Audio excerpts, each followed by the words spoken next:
और आप देख रहे हैं देश का सबसे लोकप्रिय डिबेट शो आर पार। क्या साधु संतों की मौत पर भी इस देश में सियासत की जानी चाहिए? यह सवाल इसलिए उठ रहा है क्योंकि अखाड़ा परिषद के अध्यक्ष महंत नरेंद्र गिरी का शव पंखे से लटका मिला। कमरे से 8 पन्नों का सुसाइड नोट भी मिला है। वो सुसाइड नोट मेरे पास है। अगर ये सुसाइड नोट अब से कुछ देर में मैं आपके सामने भी रखूंगा। ये वो सुसाइड नोट है जिसके बारे में इस वक्त पूरा देश जानना चाहता है, क्योंकि इस सुसाइड नोट में मानसिक तौर पर प्रताड़ित करने और ब्लैकमेल जैसे गंभीर आरोप लगाए गए हैं। उत्तर प्रदेश पुलिस की एसआईटी तेजी से इसकी जांच में जुट गई है। सुसाइड नोट में जो 3 नाम सामने आ रहे हैं वो तीनों पुलिस के शिकंजे में है, यानी हिरासत में है।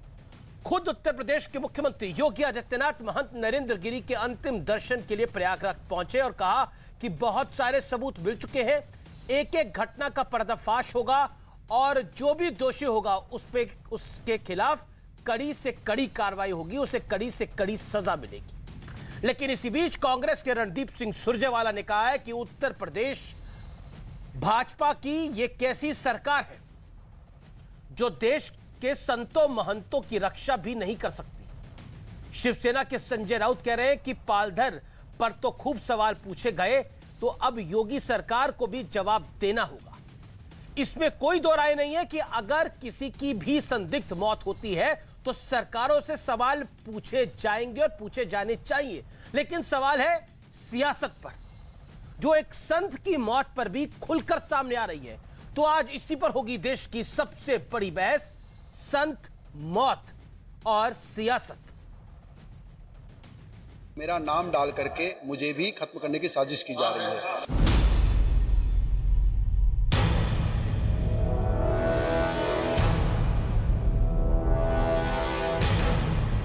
प्रयागराज के बाघंबरी मठ से झकझोर देने वाली खबर सामने आई।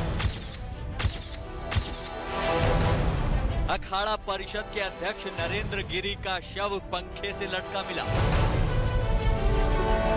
कमरे में सुसाइड नोट भी मिला, जिसमें मानसिक तौर पर प्रताड़ित करने और ब्लैकमेल जैसे गंभीर आरोप हैं। इसी सुसाइड में 3 नामों का जिक्र था। आनंद गिरी, महंत नरेंद्र गिरी का शिष्य, आद्या तिवारी, पुजारी, लेटे हुए हनुमान मंदिर प्रयागराज, और संदीप तिवारी, आद्या तिवारी के बेटे। ये तीनों पुलिस के शिकंजे में हैं। महंत नरेंद्र गिरी की मौत के मामले में police additional SP OP Pandey से भी पूछताछ करेगी। ओपी पांडे भी उन लोगों में से शामिल थे जिन्होंने नरेंद्र गिरी और उनके शिष्य आनंद गिरी के बीच मध्यस्थता कराई थी। मध्यस्थता कराने वालों में समाजवादी पार्टी के नेता इंदु प्रकाश मिश्रा और बीजेपी नेता सुशील मिश्रा भी शामिल थे। इन दोनों से भी पुलिस पूछताछ करेगी। बहुत सारे साक्ष्य कलेक्ट किए गए हैं। एक एक घटना का पर्दाफाश होगा और दोषी अवश्य सजा पाएगा, और जो भी इसके लिए जिम्मेदार होगा उसको कानून के दायरे में ला करके कड़ी से कड़ी सजा भी दिलाई जाएगी। लेकिन एक संत की मौत पर सियासत शुरू हो गई। कांग्रेस के रणदीप सुरजेवाला ने ट्वीट किया, उत्तर प्रदेश भाजपा की ये कैसी सरकार है जो देश के संतों महंतों की रक्षा करने में भी समर्थ नहीं। जांच होनी है उनकी। जब महाराष्ट्र के पालघर डहाणू में 2 साधुओं की हत्या हुई, लोगों ने, भीड़ ने की, वो भी बहुत दर्दनाक हादसा था। तब उत्तर प्रदेश से लेकर दिल्ली तक सवाल पूछा गया।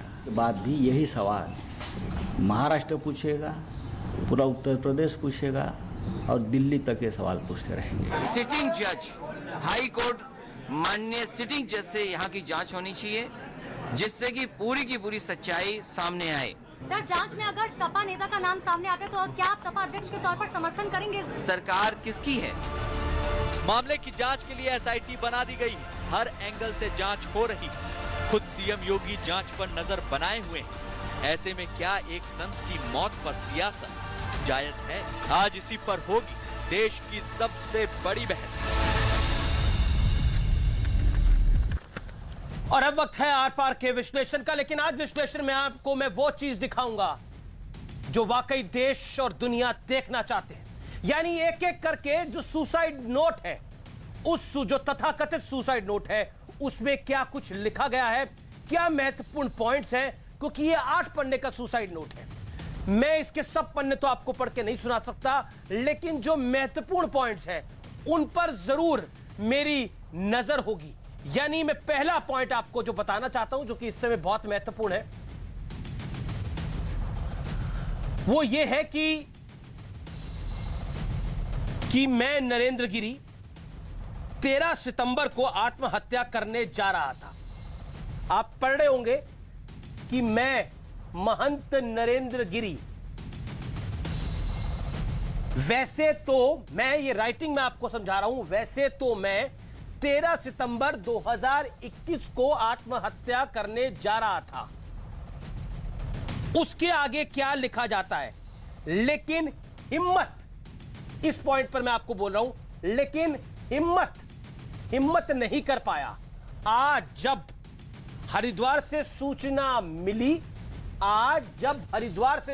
मिली, उसके बाद क्या लिखा जाता है, एक दो दिन में आनंद गिरी कंप्यूटर के माध्यम से मेरे मोबाइल में, यानी कंप्यूटर के माध्यम से मोबाइल में किसी लड़की या महिला के गलत काम करते हुए मेरा फोटो वायरल कर देगा।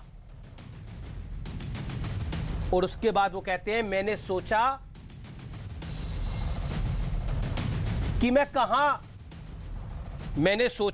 कि मैं सफाई कितनी बार दूंगा, ये उन्होंने लिखा है। एक के बाद एक अगर इस तरह की बात आएगी तो मैं बदनाम हो जाऊंगा, ये वो लिख रहे हैं। मैं एक ऐसे पद पर हूं, वह पद गरिमामयी पद है, ये लिखा। तो यानी ये ब्लैकमेलिंग का संकेत मिल रहा है। और मैं आपको एक और इंटरेस्टिंग बात बताऊंगा, क्योंकि 13 सितंबर का जिक्र हुआ। मैं दूसरी चिट्ठी पर आना चाहता हूं, पेज नंबर 2 पर आना चाहता हूं, उसी चिट्ठी के भाग नंबर 2 पर। उसके अंदर मैं आपको एक महत्वपूर्ण पॉइंट बताऊंगा कि 13 सितंबर की डेट को काट के 20 सितंबर किया गया है। वो हिस्सा भी मैं आपको आगे दिखाऊंगा। लेकिन अब इसमें क्या लिखा जाता है कि मैं महंत नरेंद्र गिरी, वैसे तो मैं 13 सितंबर को आत्महत्या करना चाहता था, ये बोला पॉइंट है। लेकिन इसके बाद की चिट्ठी के अंदर डेट, ये मेरे हाथ में जो है, इसमें आप पढ़ सकेंगे। मैं कैमरामैन को बोलूंगा थोड़ा कैमरे को क्लोजअप में लेके आए, मैं आपको दिखा सकता हूं कि कहां पर डेट को काट के, यानी 13 सितंबर को जो आत्महत्या की बात है, ये जो 13 सितंबर की डेट है, इसके बाद ऊपर 20 सितंबर को काट के लिखा गया है। ये अखाड़ा परिषद के लेटर हेड पे ये जो चिट्ठी लिखी गई है, ये महत्वपूर्ण है।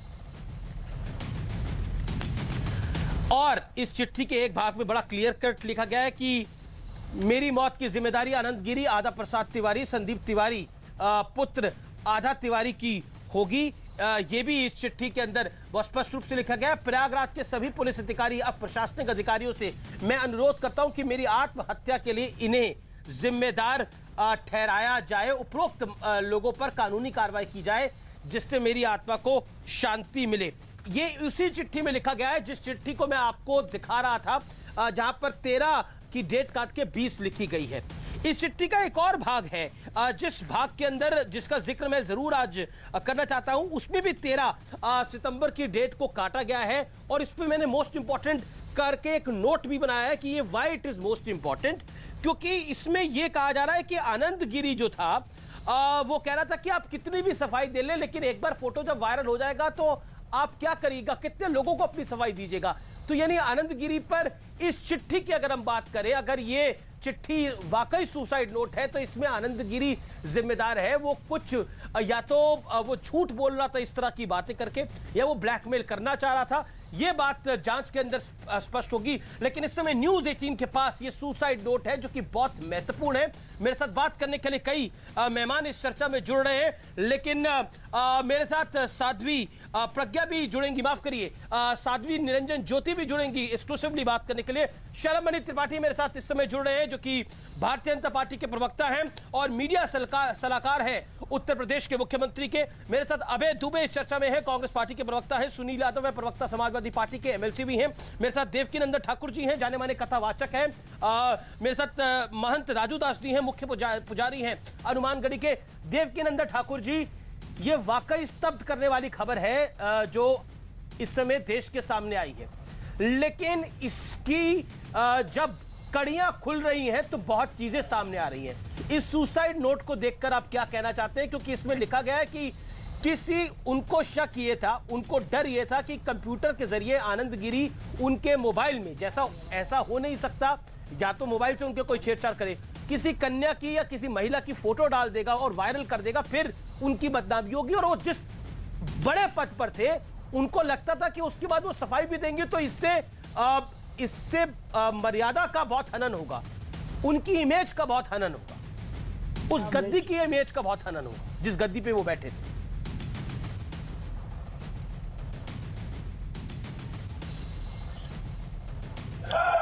कोई सनातन धर्म का प्रचार करता है, कोई संत है। आप बताइए, जब कोई संत बनता है तो अपना पूरा घर परिवार सब कुछ छोड़ के आता है, इवन अपना भी पिंडदान कर लेता है, उसके बाद वो संत वेश में आता है। उसके बाद भी अगर कोई उसके पीछे ये लगा रहे कि हम आपको बदनाम कर देंगे, हम ब्लैकमेल आपको कर रहे हैं, आप हमें इतना ये दे दीजिए, वो दे दीजिए, मुझे नहीं पता कि इसके पीछे सच क्या है। इस लेटर को उन्होंने ही लिखा है कि ये क्या है, ये सब जांच का विषय है।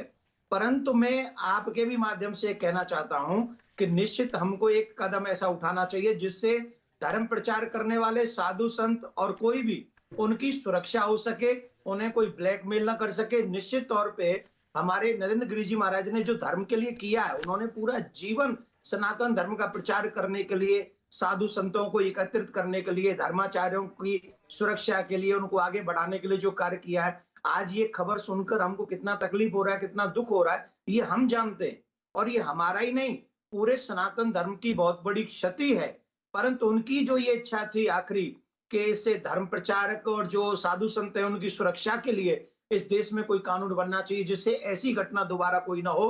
तो इस पे ध्यान हम सबको, जितने भी पार्टी के यहाँ प्रवक्ता बैठे, उन सबको मिलकर इस पे काम अवश्य करना चाहिए। और आपके इस प्रोग्राम से ऐसी एक मैसेज निकल के जाए जिससे पूरे विश्व में यह संदेश जाए कि एक साधु ने आत्महत्या की, उसके बाद साधु संत और कथावाचक धर्म प्रचारक सब सुरक्षित हो गए।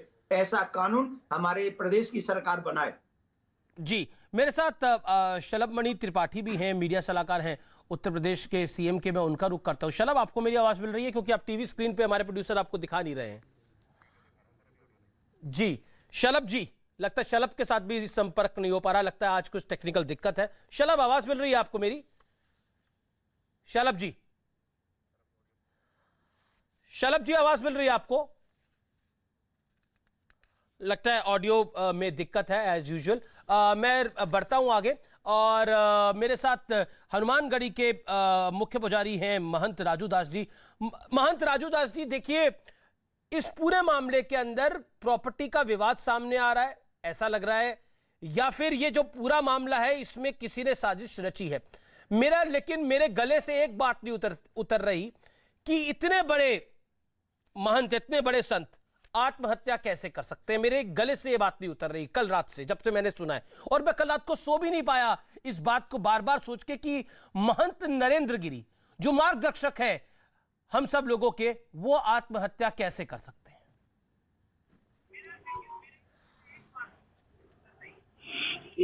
अनीश जी, यही तो सवाल है। इसी सवाल को लेकर मैं बार बार इस चीज को कह रहा हूं कि इसकी जांच हो और सीबीआई जांच हो और जो लोग इसमें इन्वॉल्व है उसकी नार्को टेस्ट हो। क्योंकि इतने बड़े संत जिनकी बात हर व्यक्ति सुनता है, और हमारे संप्रदाय जो संतों की एक शीर्ष संस्था है अखाड़ा परिषद, उसके अध्यक्ष और फांसी लगा के आत्महत्या कर ले और सुसाइड नोट लिखे, यह गले से नहीं उतर रहा है। इसके नाते देखिए, जिस कमरे में उन्होंने सुसाइड किया, लोग का कहना, मेरा कहना नहीं है, मेरा कहना है कि हत्या है वो। और उसमें देखिए कि पंखे से लटकने के लिए उनको कुर्सी की जरूरत पड़ती है, वहां कोई प्लास्टिक की कुर्सी नहीं थी। जो ये सोफा देखिए, था, मुझे लगता है सोफा बहुत वजनदार राजू दास जी, ये जो इन्वेस्टिगेशन का काम है ये पुलिस तक ही छोड़ना चाहिए, इन्वेस्टिगेटिंग एजेंसी तक ही छोड़ना चाहिए। इस पर अगर हम खुद ही आपके कई पॉइंट्स बड़े इंपॉर्टेंट है, लेकिन अगर हम खुद ही ये बोलेंगे कि ये सही था और वो गलत है, तो उससे भी निर्णय पर हम नहीं पहुंच पाएंगे। लेकिन देखिए, अब पॉलिटिक्स भी हो रही है, इस राजनीति पर आप क्या कहना चाहते हैं महंत राजू दास जी? क्योंकि कांग्रेस पार्टी हो गई, कांग्रेस पार्टी ने तो सबसे पहले ही बोला कि योगी सरकार के राज के अंदर संत और महंत भी सुरक्षित नहीं है।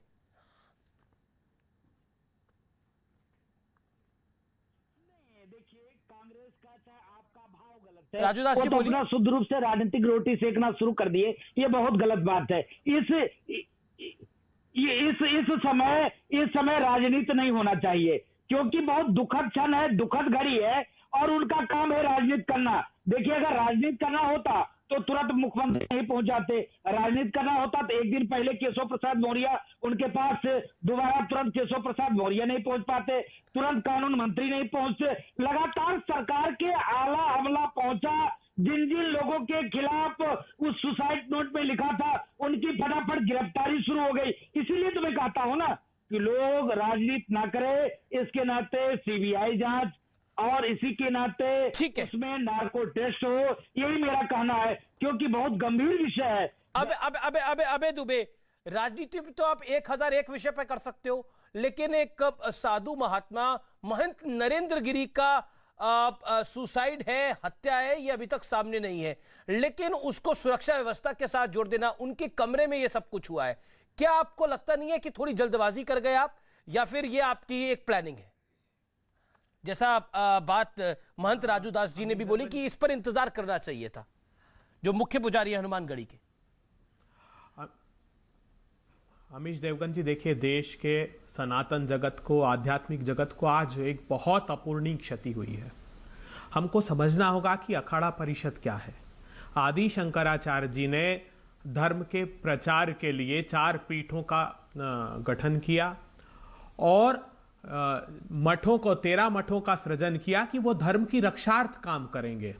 उन्हें अखाड़ा कहा गया, और उस संस्था के सर्वोच्च संत उनको इस परिस्थिति में, या आज जो दुर्भाग्यपूर्ण घटना हुई है, ये परिस्थितियां पैदा हुई, और कहां वो पावन अलौकिक भूमि उत्तर प्रदेश, जहां भगवान प्रभु श्री राम का जन्म हुआ, जहां काशी नगरी को स्वयं भगवान शंकर ने सृजित किया, वहां पर ऐसी अधर्मी सत्ता जो पापियों का संरक्षण कर रही है। और ये पहला अवसर नहीं है अमित जी। 2019 तो आप क्या कह रहे हैं? नहीं, आपने बड़ा शब्द बोला, आपने बोला कि ये अधर्मी सत्ता किसकी? योगी आदित्यनाथ की, जो खुद एक संत है।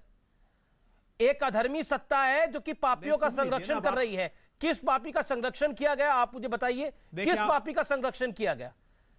ये हत्या है या आत्महत्या है, इसकी अभी जानकारी नहीं है, लेकिन आप कह रहे हैं कि ये पापियों का संरक्षण कर रही है ये सत्ता। ये किस आधार पे बोला, मैं जानना चाह रहा हूं। साधुवाद देता हूं मिस जी। जी सर, 40 सेकंड आपके पास और है, फिर मैं शरद जी के पास चले जाऊंगा। आपने बहुत मुद्दे की बात की, मैं आपको साधुवाद देता हूं। आप ये मान रहे हैं कि यह हत्या है या आत्महत्या नहीं, निष्कर्ष पर नहीं पहुंचा जा सकता, लेकिन उत्तर प्रदेश की पुलिस 306 में कायमी कर देती है। और किस बुनियाद पर कायमी करती? 2 बुनियाद पर। एक जो पत्र आप बता रहे हैं, सुसाइड नोट, जिसमें रामजी त्रिपाठी, जो गंगा आंदोलन के नेता हैं, जिनके साथ गिरिजी महाराज काम करते थे, उन्होंने कहा कि मैं प्रमाण दे सकता हूं। मैंने जब उन्हें पत्र पढ़ने को कहा तो उन्होंने अपने शिष्य को बुलाकर पढ़ाया, और उन्होंने कहा मैं पढ़ना लिखना नहीं जानता। अमित शुक्ला, आशीष शुक्ला, जो उनके अनन्य अनुयायी है, वो कहते हैं कि महाराज हस्ताक्षर कर सकते थे, इतना लंबा पत्र नहीं लिख सकते। बिल्कुल सही बात आप कह रहे हैं। जितेंद्रानंद सरस्वती जी गंगा आंदोलन के, वो के सुनिए एक मिनट अमित जी, आखिरी जी मुझे करने दीजिए। और उत्तर प्रदेश की सरकार 306 में कायमी करती है। मुझे बताइए, क्या ये एंटीमॉर्टम हैंगिंग थी या पोस्टमॉर्टम हैंगिंग थी? मुझे बताइए कि क्या इसमें रेगुलेशन के निशान उनके गले पर कोई पाए गए? देखिए, जो आत्महत्या करते हैं वो कभी भी पीछे से फंदा नहीं लगाते, वो राइट हैंडर होते हैं तो लेफ्ट से लगाते हैं, लेफ्ट हैंडर होते हैं तो राइट से लगाते हैं। 2019 में आशीष गिरी जी महाराज का लहूलुहान शव मिला, और जब पूरे संत समाज ने इस पर पुरजोर कहा कि सीबीआई की जांच नहीं, कर पर रही होगी, सरकार ने तो नहीं गिरफ्तारियां, कराई। दीपक देखिए गिरी जी उत्तर प्रदेश की पुलिस ने तो गिरफ्तारियां कर ली है। लगातार ये तीनों लोग अंदर है इस उन पर समय, लगातार जिनका फोन पर जिनका धमकियां नाम मिलती जिनका नाम या फिर जिनका रिश्ता इस पूरे हत्याकांड से जुड़ा हो सकता है, उन तीनों को अरेस्ट कर लिया गया है। ये जानकारी आप तक पहुंची है कि नहीं पहुंची? कल रात को हरिद्वार से आनंद गिरी को उठा लिया गया। इसके अलावा जिस हनुमान मंदिर के महंत की आप बात कर रहे हैं, उनको भी पकड़ लिया गया है। अमीश देवगन जी, आपने कहा तथाकथित सुसाइड नोट, क्यों तथाकथित शब्द यूज किया? क्योंकि अगर हमें नहीं पुलिस पता, क्योंकि हमें नहीं पता ये प्रमाणिक है कि नहीं है, इसीलिए तथाकथित बोला जा रहा है। और आप इस बात को इस बात से एग्री करेंगे, लेकिन आप कह रहे हैं कि ये जो फिलहाल सत्ता उत्तर प्रदेश में चल रही है, ये पापियों का संरक्षण कर रही है। मुझे शलभमणि त्रिपाठी के पास जाना पड़ेगा इसका रिएक्शन लेने के लिए। शलभमणि त्रिपाठी, देखिए बहुत दुखद हुआ है। पूछिए ना, बिल्कुल पहले से संज्ञान में ये तथ्य। मैं आपकी की बात को लेकर जा रहा हूं, एक एक करके बोलेंगे तो बेहतर रहेगा। शलभमणि त्रिपाठी अक्सर डिबेट का हिस्सा नहीं होते, आप जानते हैं। वो आज वो मुख्यमंत्री के सूचना सलाहकार भी हैं, तो मेरा निवेदन आपसे है कि एक एक करके, यानी मीडिया एडवाइजर भी हैं, एक एक करके अपनी बात को आप भी रखिए और वो भी अपनी बात को रखेंगे। शलभमणि त्रिपाठी, देखिए 306 में एफआईआर दर्ज हुई है, वो एफआईआर की कॉपी मेरे पास है। क्या उत्तर प्रदेश की पुलिस इस निष्कर्ष पे पहुंच गई है कि यह आत्महत्या है? The point is this, Shalabhmani Tripathi, please answer this. Amish ji, देखिए आज बहुत ही दुखद क्षण है हम सभी के लिए, इस देश के लिए, सनातन परंपराओं को मानने वालों के लिए, संत परंपराओं में विश्वास रखने वालों के लिए और पूज्य महंत जी के अनुयायियों के भीतर सभी के लिए बहुत दुखद क्षण है। और निश्चित तौर पर ये आप कह सकते हैं कि दुर्घटना घटना के नाते, हमारी सरकार के नाते तो हमारी जिम्मेदारी है ही। मुख्यमंत्री जी का एक व्यक्तिगत जुड़ाव रहा है, ये सभी को पता है। एक अभिभावक की भूमिका में हमेशा रहे महंत नरेंद्र गिरी जी, और उसके नाते जो एक सफल कुंभ का आयोजन हुआ जिसमें पूरी दुनिया ने उत्तर प्रदेश को सराहा, उसमें एक बहुत बड़ी भूमिका उनकी भी रही, पूज्य महंत जी की भी। जब भी कोई ऐसा वक्त आता था जब उनके आशीर्वाद की आवश्यकता पड़ती थी, उनके मार्गदर्शन की आवश्यकता पड़ती थी, तो उत्तर प्रदेश की सरकार और हमारे मुख्यमंत्री जी उनके पास मार्गदर्शक के तौर पर उनसे मार्गदर्शन लेने जाते थे। लिहाजा सरकार के तौर पे भी हमारी जिम्मेदारी है कि इस पूरी घटना की तह तक हम जाएं। और एक निजी क्षति हुई है, एक व्यक्तिगत क्षति हुई है, यही कारण था कि आज मुख्यमंत्री जी ने सुबह के सारे अपने कार्यक्रम रद्द किए और सबसे पहले प्रयागराज पहुंचे, पूज्य महंत जी को श्रद्धासुमन अर्पित किया और साथ ही इस बात का भी प्रण लिया कि इस घटना में जो भी लोग जिम्मेदार हैं, जो भी इसके पीछे हैं, उनके खिलाफ कार्रवाई होगी। लेकिन देखिए दुखद क्या है, अभी पूज्य महंत जी की अंतिम यात्रा भी संपन्न नहीं हुई। हम सब दुखी हैं। दुखद तभी होता है जब कुछ लोग बहुत ही घटिया स्तर की राजनीति करने उतर आते हैं। अभी आपको नहीं पता कि वो इन्वेस्टिगेशन चल रही है, आप पता नहीं हाई स्कूल पास हैं, इंटर पास हैं, आपने ग्रेजुएशन कैसे पास किया है, आप इन्वेस्टिगेटिंग ऑफिसर नहीं बन पाए, लेकिन आप स्टूडियो के अंदर बैठ के आप बताते हैं कि यहां से फंदा, वहां से फंदा, ये स्टूल, वो स्टूल। अभी मुझे भी नहीं पता, मैं भी कह रहा हूं मुझे नहीं पता। और आप जिस सुसाइड नोट को लेकर सवाल खड़े कर रहे हैं, वो सवाल हमारे मन में भी है कि वो सुसाइड नोट क्या है, और इसीलिए एक प्रक्रिया होती है। लेकिन शलभ एक एक करके दो सवाल पूछता हूं छोटे छोटे, फिर उसका आप जवाब दीजिएगा। 306 में क्योंकि एफआईआर दर्ज की गई है उत्तर प्रदेश की पुलिस ने, वो 306 के निष्कर्ष तक कैसे पहुंची यूपी की पुलिस, ये मैं जानना चाह रहा हूं। देखिए पोस्टमार्टम रिपोर्ट जो होती है, उसके साथ साथ जो तात्कालिक फोरेंसिक जांच होती है अमीश जी, उसमें बहुत सी चीजें मैं कोई इन्वेस्टिगेशन ऑफिसर के तौर पर नहीं बताऊंगा, लेकिन थोड़ा बहुत जो हम लोग को भी जानकारी और सभी को जानकारी है। मैं इसलिए आपसे पूछता हूं क्योंकि आप बीजेपी के प्रवक्ता भी और सरकार में भी जिम्मेदार पद पे, इसलिए मैं आपसे सवाल पूछा हूं। अगर उत्तर प्रदेश की पुलिस 306 के निर्णय पर पहुंच रही है, तो यानी उत्तर प्रदेश पुलिस को लग रहा है ये this is only a suicide, it is not a murder, नहीं तो 302 होता।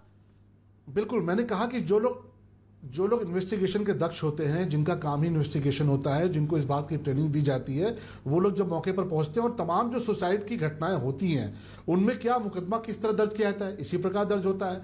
सुसाइड नोट जो होता है उसकी फोरेंसिक जांच होती है, फोरेंसिक एक्सपर्ट होते हैं, बहुत सी चीजों का मिलान करते हैं। आपको पता है कि फोरेंसिक एक्सपर्ट के हाथ में बहुत कुछ होता है साबित करने का, प्रमाण करने का, तो उसके आधार पर जो शुरुआती तौर पर जो जांच हुई है उसके आधार पर यह मुकदमा लिखा गया है। और मुकदमे में जिसको जो पत्र मिला है, जिसको सुसाइड लेटर कहिए, कुछ लोग उसको वसीयतनामा भी कह रहे हैं, कुछ लोग उसको तथाकथित सुसाइड लेटर कह रहे हैं, निश्चित तौर पे ये सारे ही शब्द अपनी जगह उपयुक्त हैं। क्यों? क्योंकि उसकी फोरेंसिक जांच चल रही है। लेकिन कांग्रेस कह रही है कि आप पापियों का संरक्षण कर रहे हैं, कांग्रेस पार्टी कह रही है पापियों का संरक्षण कर रहे हैं। 30 सेकंड में इसका जवाब, देन सुनील यादव।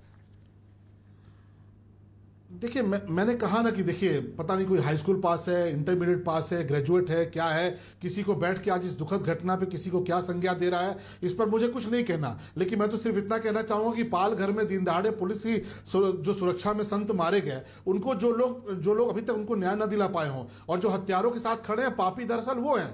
जिन्होंने राम सेतु का अपमान किया, पापी वो हैं। जिन्होंने हमेशा संतों पर लाठियां चलाई, उनकी हत्याएं कराई, इंदिरा जी की सरकार में क्या हुआ, पापी वो हैं। लेकिन मैं आज राजनीति नहीं करना चाहता, क्योंकि बहुत ही दुखद घटना है। कांग्रेस के लिए व्यक्तिगत क्षति नहीं है, क्योंकि ये संतों की बात नहीं करते। हमारे लिए व्यक्तिगत क्षति है, हम किसी राजनीति में नहीं जाना चाहते। जिन्होंने कभी संतों की बात नहीं की, जिन्होंने कभी धर्म की बात नहीं की, जिन्होंने सनातन परंपराओं की कभी बात नहीं की, उनकी किसी भी गाली पे, किसी भी अपशब्द पर मैं कोई रिएक्ट नहीं करना चाहूंगा। पर मैं इतना कहना चाहूंगा कि जो इन्वेस्टिगेशन करने वाले अफसर होते हैं, उनको सालों इस बात की ट्रेनिंग दी जाती है, महीनों इस बात की ट्रेनिंग दी जाती है। तो बैठ के स्टूडियो में ज्ञान बघारने की बजाय अगर आप देखेंगे कि इन्वेस्टिगेशन ऑफिसर्स क्या कर रहे हैं, और आखिरकार अदालत होती है, अदालत में हम जो प्रस्तुत करेंगे उसमें आप भी अपना पक्ष रख सकते हैं, हम भी अपना पक्ष रखेंगे, पुलिस भी अपना पक्ष रखेगी। लेकिन पूज्य संतों के मन में कहीं कोई सवाल नहीं है। पूज्य संत यहां बैठे हुए हैं क्योंकि उनको पता है कि इस प्रदेश का नेतृत्व भी एक संत के हाथों में है। इसीलिए उनको इस बार भरोसा है कि न्याय होगा, और गिरफ्तारियां हो चुकी हैं। आपको पता है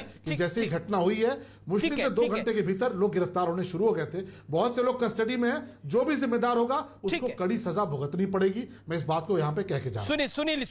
सुनील यादव, सरकार कह रही है क्योंकि संत निगरानी की निगरानी में ये सरकार भी चल रही है, तो संतों को भरोसा है, और आपके सामने संत कह भी रहे हैं कि इस सरकार पे हमें भरोसा है। देखिए अमीश जी, मैं केवल ये कहूंगा कि महंत नरेंद्र गिरी हमारे आपके बीच नहीं हैं। सभी को तकलीफ है, आपको भी, अभी सलभ भाई को भी मैं सुन रहा था। संत समाज हो या सनातन धर्म को मानने वाले लोग हों, क्योंकि हमको याद है महंत नरेंद्र गिरी जी सबको प्यार करते थे। वो कोई जाति धर्म नहीं मानते थे, कोई दल नहीं मानते थे। क्योंकि याद है जब समाजवादी सरकार में कुंभ का आयोजन हुआ, तब भी उनकी अहम भूमिका थी। जब बीजेपी की सरकार में कुंभ का आयोजन हुआ, तब भी उनकी अहम भूमिका थी। उनके रिश्ते भारतीय जनता पार्टी के नेताओं के साथ भी अच्छे थे। वो समाजवादी पार्टी के नेता माननीय अखिलेश यादव जी को लगातार आशीर्वाद देते थे। हम लोग लगातार जब भी इलाहाबाद प्रयागराज गए तो उनको प्रणाम करने गए, उनके आश्रम गए। वो कई बार हमारे घर भी आए हैं, उनका आशीर्वाद रहा। लेकिन जिस तरीके से वो हमको आपको छोड़ के गए हैं जी, जो सुसाइड नोट मिला है, जिस तरीके की बातें आ रही हैं, वो कहीं ना कहीं सवाल खड़े कर रहे हैं।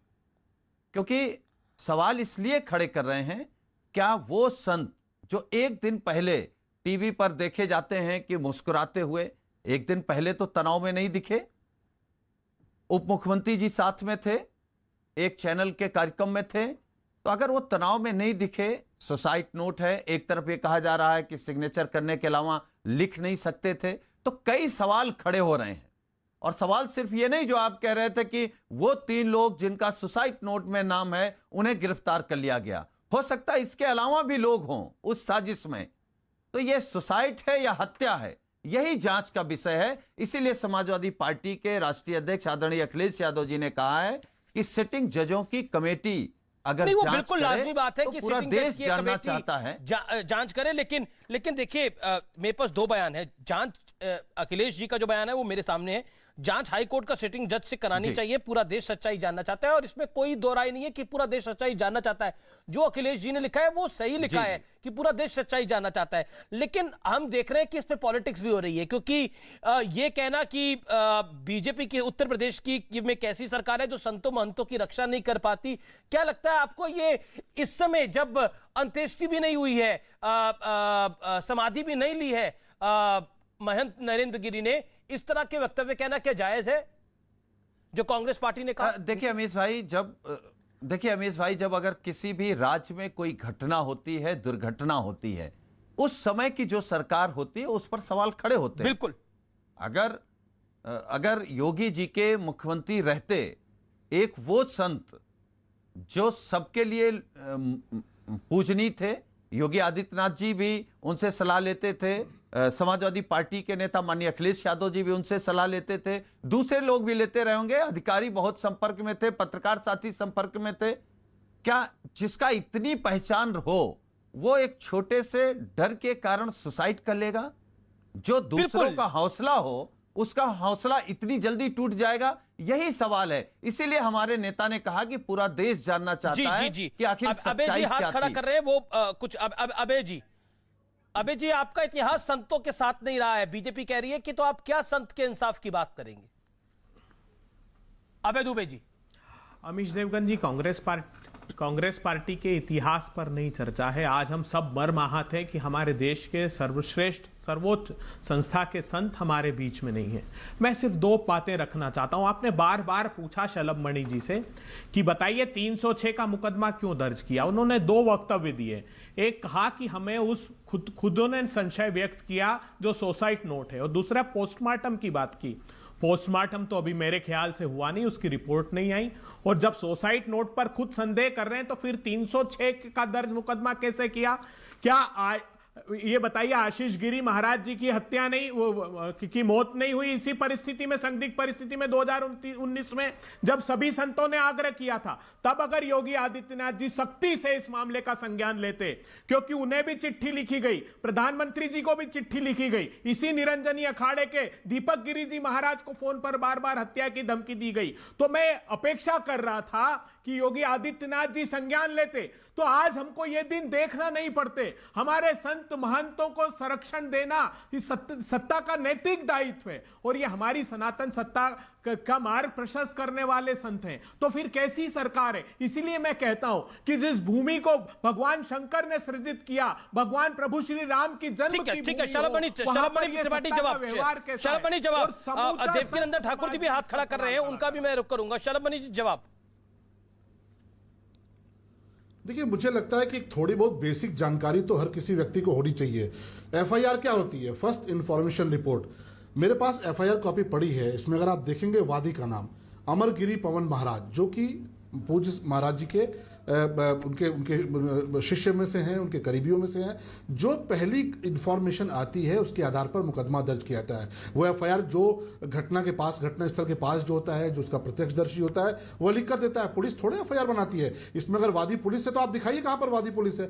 ये एफआईआर वहां से लिख कर आई, एक लेटर वहां से बरामद हुआ। उस लेटर में तमाम सारी चीजें लिखी हुई हैं, जो लोग वहां पर थे, जिनसे इन्वेस्टिगेशन किया गया। हालांकि बहुत सारी बातें मुझे नहीं बतानी चाहिए, पर क्योंकि ये बात आ रही है तो मैं थोड़ा बहुत जरूर कि वहां पर जो लोग थे उनमें से बहुत सारे लोगों के बयान लिए गए, उसके आधार पर यह मुकदमा दर्ज किया गया। लेकिन मैं कह रहा हूं, क्योंकि ये इस पूरे मामले में उच्च स्तरीय जांच के आदेश दिए जा चुके हैं। माननीय मुख्यमंत्री जी ने एसआईटी जांच गठित कर दी है, जो राजपत्रित अधिकारी उनके अंडर में जांच की गई। और निश्चित तौर पर सवाल अभय दुबे जी के मन में भी हो सकते हैं, सुनील जी के मन में हो सकते हैं, हमारे मन में भी है। क्योंकि सवाल क्यों नहीं होंगे? जो बात सुनील जी कह रहे हैं कि 24 घंटे पहले वहां पर वो सभी के साथ मिल रहे थे, हमारे उप मुख्यमंत्री जी भी थे, कुछ पत्रकारगण भी थे वहां पर, तो ये निश्चित तौर पर हम सबके लिए स्तब्ध करने वाली घटना है। ये हैरान करने वाली घटना है कि कौन सी ऐसी परिस्थिति हुई। उनको सुरक्षा भी उपलब्ध कराई गई थी। वह अपने कमरे में कहकर गए लोगों से कि मैं जा रहा हूं, आराम करके निकलूंगा, थोड़ी देर बाद मुझे जगाना, मैं अंदर जा रहा हूं। तो ये सारी चीजें जो परिस्थितियां हैं, और क्योंकि एक दुर्भाग्यपूर्ण घटना घटी है तो संवेदनशीलता की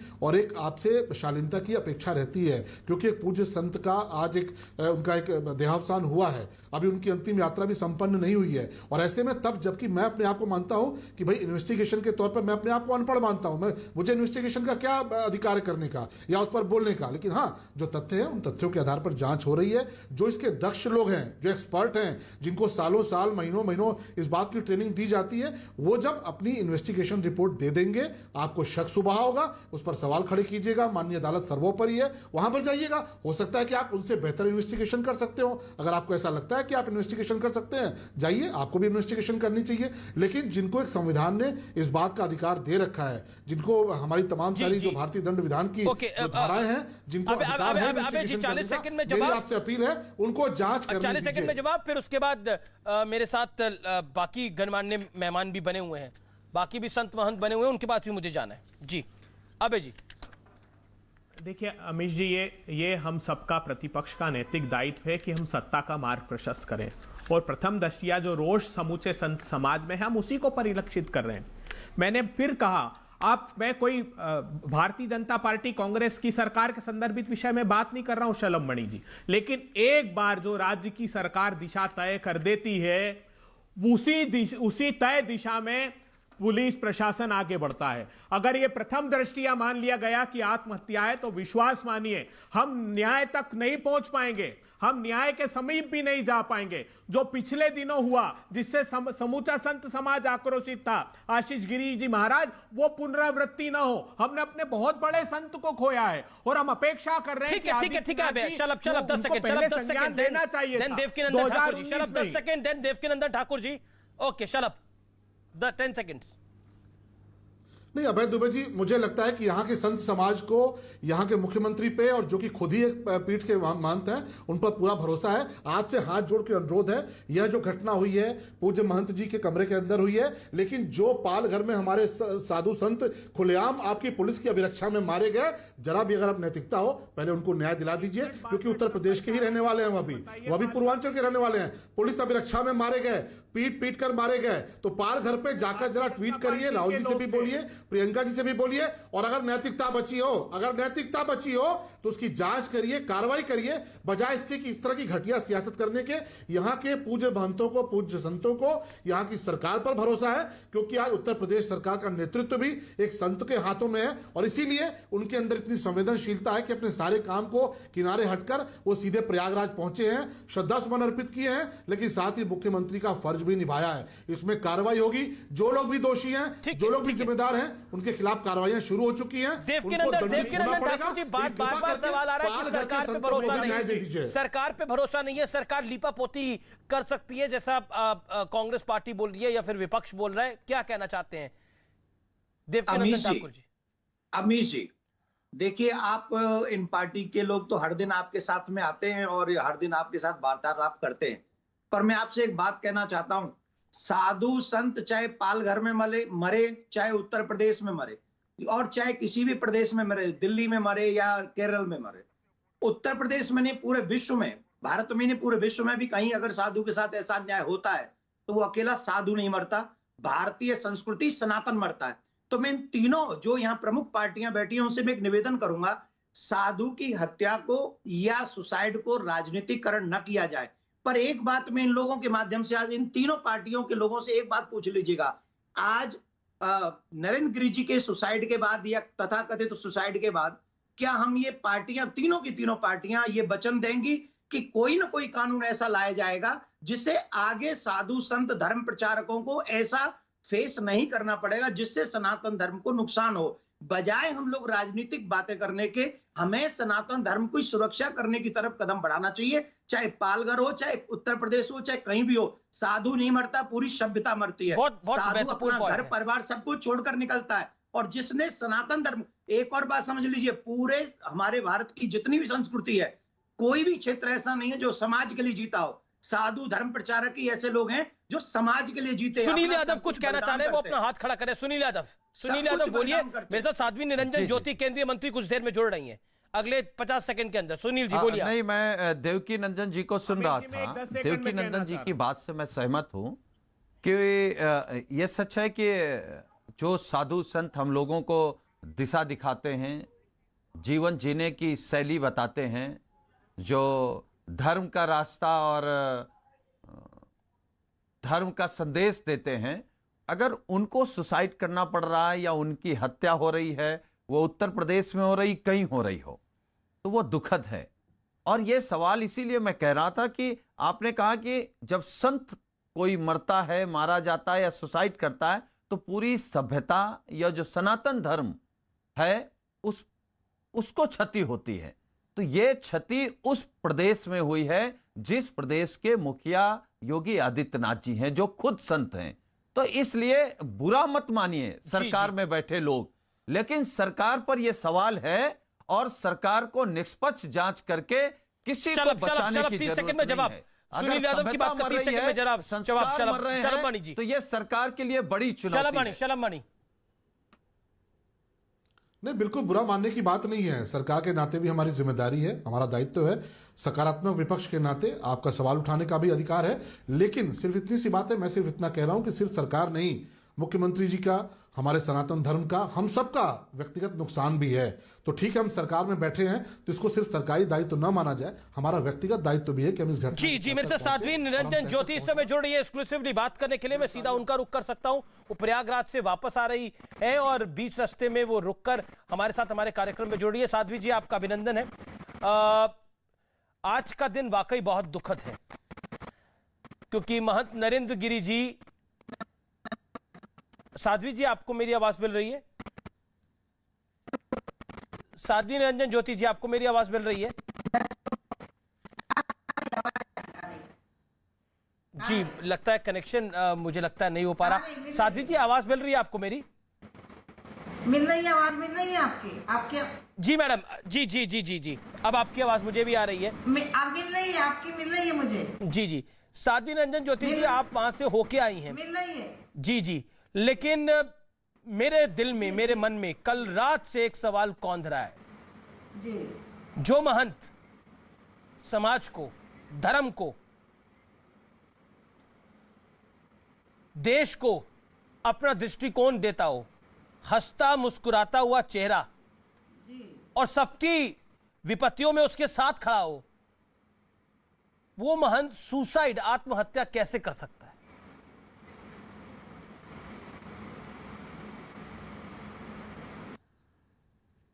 साध्वी जी, मेरा मिलना जुलना रहा, कल से मैं स्वयं हैरान हूँ। इतने उच्च कोटि के संत समाज की स्वयं जहाँ दिक्कत होती है उनके साथ खड़े होने वाले संत आत्महत्या कर सकते हैं, मुझे भी विश्वास नहीं रहा। और दूसरा विषय जो अभी मैं सुन रही थी, उत्तर प्रदेश में संत हैं और संत की हत्या हो गई, मैं उनको ये कहना चाहती हूँ कि मुख्यमंत्री सुबह ही पहुंच गए वहाँ, ऐसा संवेदनशील मुख्यमंत्री, और तुरंत न्याय के लिए उन्होंने आश्वस्त किया, न्याय होगा। लेकिन मैं उनको भी बताना चाहती हूँ, इतनी चिंता है कि महाराष्ट्र के खड्डे से खुलेआम हत्या हुई थी, यहाँ तो अभी संदिग्ध है कि क्या हुआ, कमरे के अंदर हुआ है, आश्रम के अंदर हुआ, उसका जांच का विषय है। लेकिन जो इस तरह की राजनीति कर रहे हैं तो मुझे लग रहा है कि बहुत हास्यास्पद विषय, उनको वहाँ चिंता करनी चाहिए। राहुल गांधी हो चाहे प्रियंका गांधी हो चाहे सपना हो चाहे बसपा हो, उस विषय पर नहीं बोला, कोई पागल के विषय पर नहीं बोला। जहाँ खुलेआम संतों को पीटा गया पुलिस के सामने, आज बोल रहे हैं। जहाँ हमारे मुख्यमंत्री की तुरंत पहुंच गया वहाँ जांच करने के लिए, सांत्वना देने के लिए। मैं भी वहाँ पहुंची, मैं संत को, मुझे मालूम है कि संत कभी आत्महत्या नहीं करता, उसकी जांच पुलिस माननीय मुख्यमंत्री जी ने आश्वस्त किया कि इसकी जब तक तहकीकात पूरे जांच न कर ले तब तक सवाल कैसे खड़े किए जा सकते हैं। अभी तो जांच का विषय है, लेटर आया उनका, सुसाइड नोट आया, उसके पीछे राज क्या है उसकी पूरी जांच होगी। लेकिन देखिए, कांग्रेस पार्टी कह रही है, कांग्रेस के जो जनरल सेक्रेटरी है, मीडिया चीफ है रणदीप सिंह सुरजेवाला जी, उन्होंने बोला कि क्या ये आत्महत्या है या ये सुनियोजित हत्या है? योगी सरकार यानी उत्तर प्रदेश में कैसी सरकार है जो देश के संतों महंतों की रक्षा करने में भी समर्थ नहीं है? संजय राउत तो शिवसेना के, वो कह रहे हैं कि पालघर जैसी घटना पर सबने सवाल पूछे थे, लेकिन इस घटना पर भी सबको सवाल अब पूछने चाहिए। बताइए।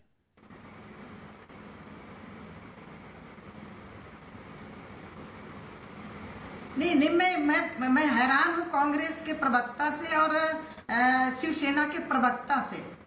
आज तक पालघर के 2 संतों की हत्या का न्याय नहीं मिला। दोनों की सरकारें वहां हैं, क्यों नहीं बोल रहे हैं? हमारे मुख्यमंत्री तत्काल पहुंच गए, क्या पालघर में उद्धव ठाकरे पहुंचे या उनका कोई मंत्री पहुंचा? मैं पूछना चाहती हूँ आपके माध्यम से। मैं संत हूँ, मैं स्वयं आहत हूँ, मैं वहां होकर के मैं बहुत जानती थी, नजदीक से जानती थी। उसमें बहुत सारे बिंदु हैं। सपा की सरकार के समय मुझे जो जानकारी वहां मिली है, लोगों ने बताया कि उस समय भी कुछ जमीन का कब्जा करने की कोशिश की जा रही थी। तो अभी हमारे से मत बुलवाइए, अभी जांच का विषय है, जांच में पता चल जाएगी कौन कितने गहरे पानी में है। हमारी आध्यात्मिक शक्ति की एक क्षति हुई है, एक संत परंपरा की हानि हुई है। आज हम दुखी हैं। मैं भी 40 साल से संत हूँ, मुझे मालूम है कि संत कभी आत्महत्या नहीं कर सकता, लेकिन इसके लिए सरकार अभी जांच के लिए दायरे जांच अभी कल उनका अंतिम संस्कार होगा। संस्कार के बाद पूरे संत समाज बैठेगा, मैं भी वहां रहूंगी। अभी मैं वहीं से आई हूँ, फिर मैं सुबह वहां पहुंचूंगी। लेकिन ये जो प्रवक्ता कांग्रेस और शिवसेना के आकर के आज इतना बोल रहे हैं, एक बार भी कोई नहीं बोला पालघर में। क्यों नहीं वहां इनके मंत्री गए? क्यों नहीं मुख्यमंत्री वहां गए? क्यों अभी तक वहां कोई कार्रवाई नहीं हुई? क्यों उस पुलिस वाले के ऊपर कार्रवाई नहीं हुई जिसका हाथ पकड़ के संत बचाओ बचाओ कर रहे थे और हाथ छटका के भाग गए थे? ये बोलने के हकदार हैं संतों के लिए। जी जी जी, मेरे साथ समाजवादी पार्टी के वरिष्ठ नेता भी हैं सुनील यादव, वो कुछ कहना चाह रहे हैं साध्वी जी। जरा 40 सेकंड उनको भी सुन लेते हैं। बोलिए सुनील जी, आप कुछ कहना चाह रहे थे साध्वी जी को। जी अमित भाई, मैं साध्वी निरंजन ज्योति जी को सुन रहा था। उन्होंने एक बात बहुत अच्छी कही कि वो खुद 40 साल से संत हैं और कोई संत आत्महत्या नहीं कर सकता।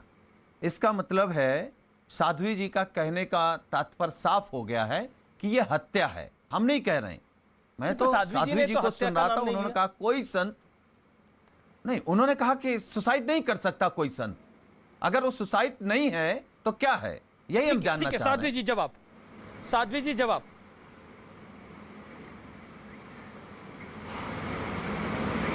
सुनील जी को थोड़ा धैर्य रखना चाहिए।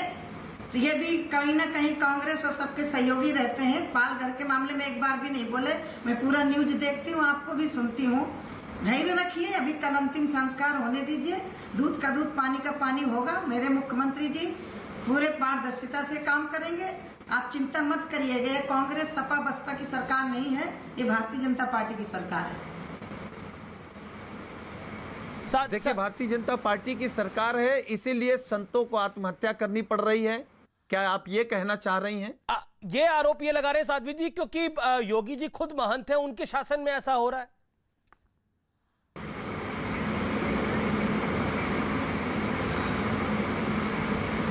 मैं उनसे पूछना चाहती हूँ सुनील जी से, ये तो आश्रम के अंदर हुआ, ये जांच का विषय है। पूरा जांच अभी कल संस्कार होगा, क्योंकि अभी बहुत सारे पहलू उसमें छुपे हुए हैं। वह ज्यादा भी बोलने की जरूरत नहीं, हो सकता है कि बहुत लंबे तक हाथ जाए। जी जी जी, चलिए, आप तमाम लोगों का बहुत बहुत शुक्रिया मेरे साथ जुड़ने के लिए। मैं एक ब्रेक ले रहा हूं, लेकिन ब्रेक के बाद आर पार का निष्कर्ष होगा।